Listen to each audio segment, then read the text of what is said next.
Bonsoir.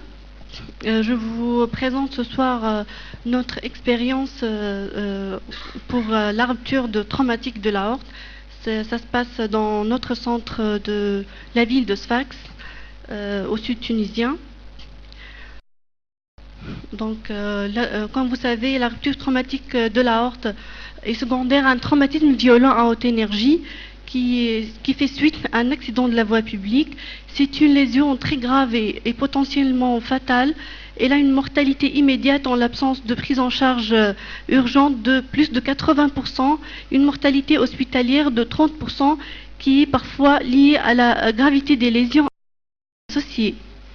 Donc, la fréquence, cette lésion s'observe chez 10 à 20% des blessés décédés au cours d'un accident de la voie publique.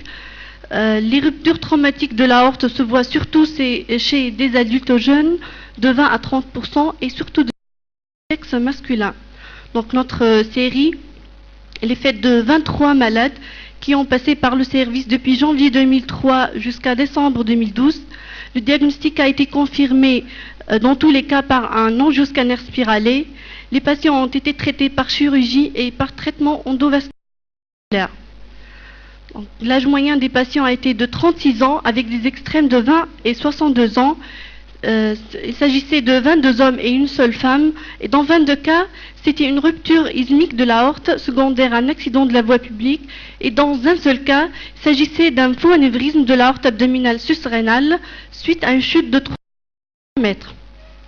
Le traitement a consisté en une chirurgie conventionnelle dans 12 cas et un traitement endovasculaire dans 11 cas. Donc pour le groupe du traitement endovasculaire. Donc ces 11 patients ont été traités dans une salle opératoire, bien sûr pour d'éventuelles conversions chirurgicales. Voici deux exemples très intéressants de la série. Le premier patient est âgé de 31 ans qui présentait un Wolff Parkinson-White traité par radiofréquence.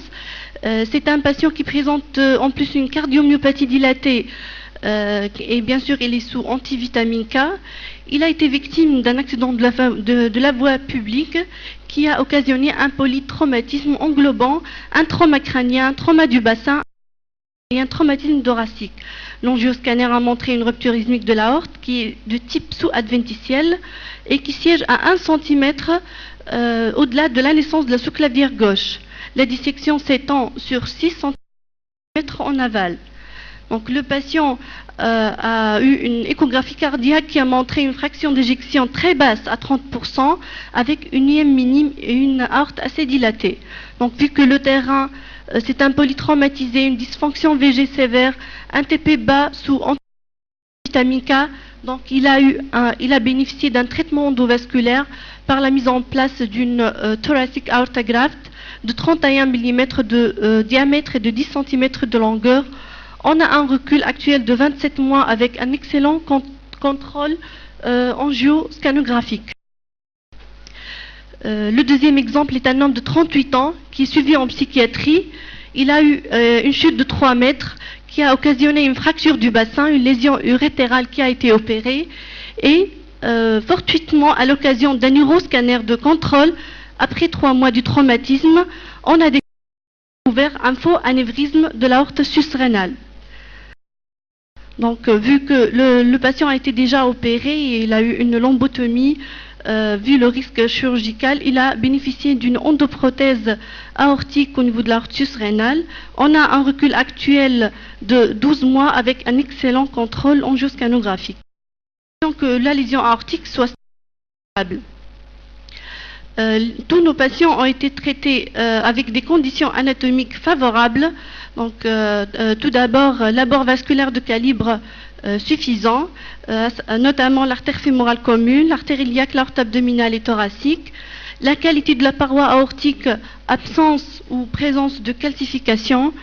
Le diamètre de l'aorte sus et sous-jacente et la longueur du collet proximal, bien sûr par rapport à l'ostium de la sous-clavière gauche. Tous les patients étaient des sujets jeunes et qui présentent des artères de petit calibre. Le délai de prise en charge de nos patients a une moyenne de 13 jours, allant de 3 jours à 45 jours.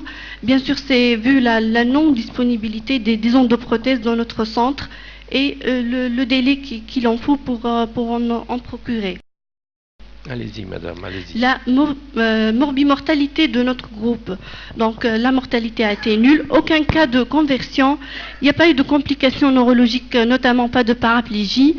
Le recul actuel est de 8 mois et tous les patients ont été contrôlés par un angioscanner selon un calendrier bien précis. Aucune complication en rapport avec l'endoprothèse, notamment pas de migration, pas d'endophite primaire ni secondaire et pas de fracture. Donc il y a eu plusieurs séries et registres qui ont présenté des résultats similaires. Une mortalité opératoire dans le Talent Thoracic Retrospective Registry en 2009 de 1,8% avec des complications neurologiques de 6,2% et des endophytes de 14,4%, mais dans le groupe de lésions combinées de l'artère thoracique descendante. Dans une méta-analyse en 2009, donc des groupes, des séries qui ont un nombre de malades similaires à la nôtre, ont une mortalité presque similaire et des complications proches de notre série. Donc, les deux mots concernant le traitement chirurgical, sur 12 patients, 2 patients ont bénéficié d'une suture simple et 10 patients ont eu une interposition d'une prothèse endocrinale. Donc, les résultats, une mortalité péropératoire dans 2 cas secondaires, un choc hémorragique et cardiogénique. 3 patients ont présenté des complications respiratoires. Un seul cas de paraplégie, donc une morbidité totale liée à la chirurgie de 16%. Donc, concernant le traitement endovasculaire, le choix de matériel il est assez important.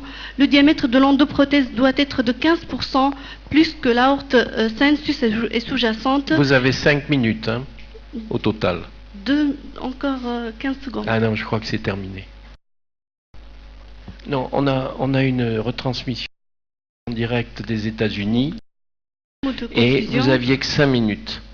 En conclusion, les indications de traitement endovasculaire sont maintenant croissantes.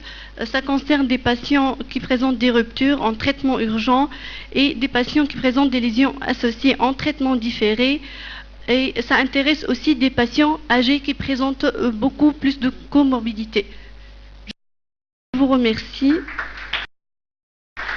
Si, excusez-moi. 2 secondes pour vous inviter à notre congrès de chirurgie cardiovasculaire et thoracique à Sfax, 9e journée, qui aura lieu le 30 mai au 1er juin dans notre ville de Sfax, au sud tunisien. Je vous remercie. On viendra avec plaisir.